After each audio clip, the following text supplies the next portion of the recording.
Hey friend, welcome back. I have a great episode for you. If you hate all of the tedious work of tracking all of your spending every month against your budget, this is going to be a great episode for you. I am talking about an easy way that you can eliminate the need for tracking all of your spending against your budget each and every month and still know if you are coming in under budget. So I think you might like this strategy, and I'm going to give you some best practices on how to make it work the best for you. So let's jump in. Real quick, please subscribe if you haven't already, and will you hit the like button? It really helps notify other families who might be able to use some help as well. All right, are you ready? Do you hate budgeting? Do you hate all of the tedious work of tracking every single expenditure all month long to see how you are doing on track against your budget, to see which categories are going over budget or you're almost out of money? It can take a lot of work and it's not for everybody. I happen to like it because I like spreadsheets and all of that, but you may be somebody who loves the apps that links right to your banking account and knows your spending. I find that tedious also to look through and make sure that they are being logged into the right categories. So if you just want to bypass all of that, if that is just not who you are, to want to track all of those expenditures, you want it the easy way, this may be the right strategy for you. And what it is, I'm sure you've heard about it, but I'm going to talk about some best practices and how you can really apply it to make it easy on you each and every month. And that is the cash envelope system. So don't turn it off. I have some great tips for how you can utilize this very simply. So what even is the cash envelope system? So it is at the beginning of each month, literally going to the bank and pulling out the amount of cash that you will need for just your regular spending. This doesn't apply for like your rent or mortgage or any of your utility bills, things like that. You do have to typically pay those online or send in the payment for those. And most of those are about the same amount of money each and every month. Even your utilities, you can get onto equal bill pay to make it helpful for your budget, and I recommend you do that if you can. But this strategy is going to be for kind of that irregular spending that you do throughout the month for certain categories. So groceries is a big one. Your food every single month, whether it's groceries or dining out. Gas in your car is another good one. If you have a budget to buy clothing throughout the month or shoes, any kind of other spending, you will want an envelope for each of those categories as you have them broken out or as you prefer them broken out. So if you like all of your food budget in one, that can be in one envelope. But if you like to have it separate from groceries at the store versus dining out, then you will want two separate envelopes for those. You'll just label those envelopes and you can reuse them once you have them labeled one time. So you'll want to take out at the beginning of the month however much cash you have allotted for the month for those spending categories. So let's say you have a budget of $600 for groceries for the month. You'll take out $600, but maybe you also have a budget of $100 for gas. So now you're at $700. You have a $50 monthly clothing budget. Then you take out $750, for example. Now, if you also need to do this broken up by payday, that is fine too. So on your paydays, so if you get paid twice a month, just take out half of the amount 2 times per month. If you get paid every other week, determine what percentage of that budget, what the dollar amount would be for a 2 weeks worth of spending. Okay, you got it? So if you take out $750 for a month, but really you need a 2 weeks worth, maybe you've decided that $300 is the amount for 2 weeks worth of groceries, gas, and clothing. So go through your budget categories and choose how much money you need to actually take out and decide, are you taking it all out the first day of the month or are you taking it out by payday portion? Once you have your cash and you have the amounts figured out, you'll just know each and every month that that's how much to take out. So don't worry, all of this setup is just a one-time thing. Now this tip I find extremely helpful within your envelope. Say you take out your groceries an entire month's worth, but you go shopping each week and you have a weekly amount that you typically try to stay on track for. Paper clip those bills together in your weekly allotments. So if you have 4 allotments of groceries, you've got 4 paper clipped amounts of cash in your grocery envelope. And it can help to include a little baggie, like a snack size baggie within each envelope, just to keep track of your loose change. Since you're buying in cash, you're going to have change as well. So now as you are spending, you have the cash right there as you're paying. So you know, are you on track? So if you go to the grocery store for the week, for week 1, and you take out that paper clipped amount and you're paying, if you are under, then great. You have cash still left for that week that you can roll over into another week, or maybe you get something at a different store.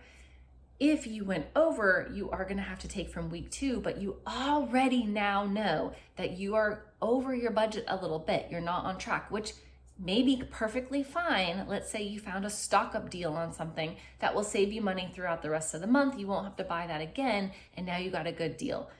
So through the month, you may still be on track, but you've got immediate knowledge now to know if you're over or under or right on track.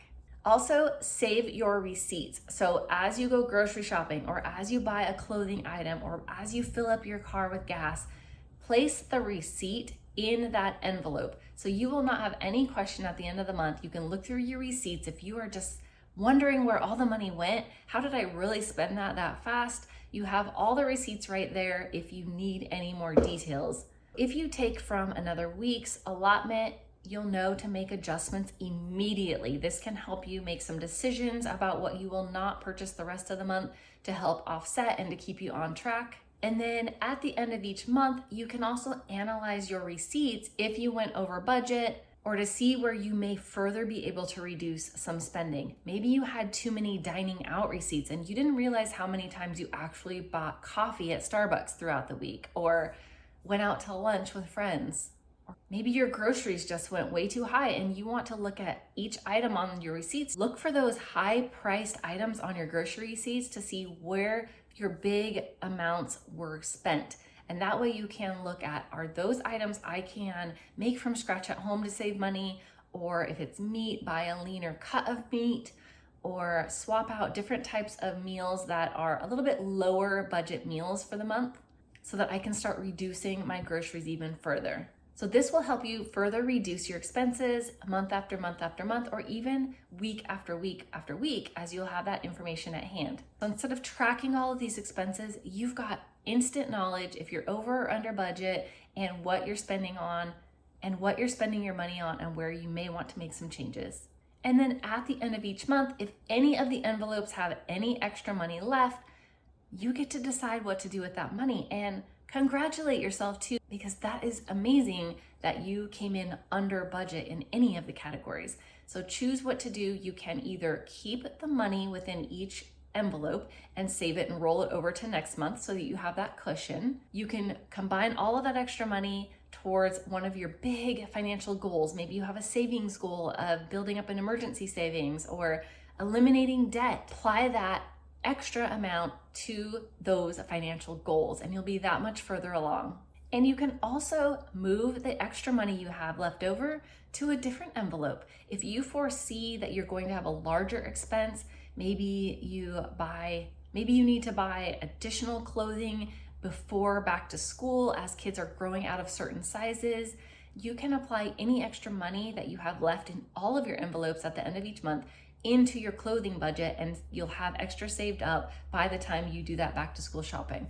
Side note on back to school shopping, if you can avoid getting into the habit of spending hundreds and hundreds and hundreds of dollars on your kids right before back to school each year, you will save so much money. I've never got into that practice with my kids. I only buy what they need when they need it. And better yet, I really try to find it for free as much as I can on my Buy Nothing groups. I do have a video here. I will link it on how I find free stuff that my family needs and some great strategies that might help you get more free stuff for your family too. So I hope you'll give this cash envelope system a try. If you hate the tedious work of tracking your expenditures against your budget to see how you're doing, to know if you're on track. And if you really don't like carrying cash around, you can also do a very similar system, just writing down each of the broad categories that are the same categories you would have an envelope for. Food or groceries, for example, dining out, fuel. Just jot them down on a note that you keep all month long, and every time you go to the grocery store, just mark down how much you spent that week and you know your remaining subtotal. So that's another easy way of doing it. You just need a place to keep your receipts still, as you will still need to analyze and make sure that you can make changes if you are going over or under budget. But that will also help you easily know if you're on track without having to carry cash. I just like the cash system for those who really want more discipline with their spending, because when it's your cash in your hand, you are more likely to want to hold on to it and not just do frivolous spending, because you are really having to hand out that cash. Now, if you're using a debit card or a credit card, it's just easy to swipe.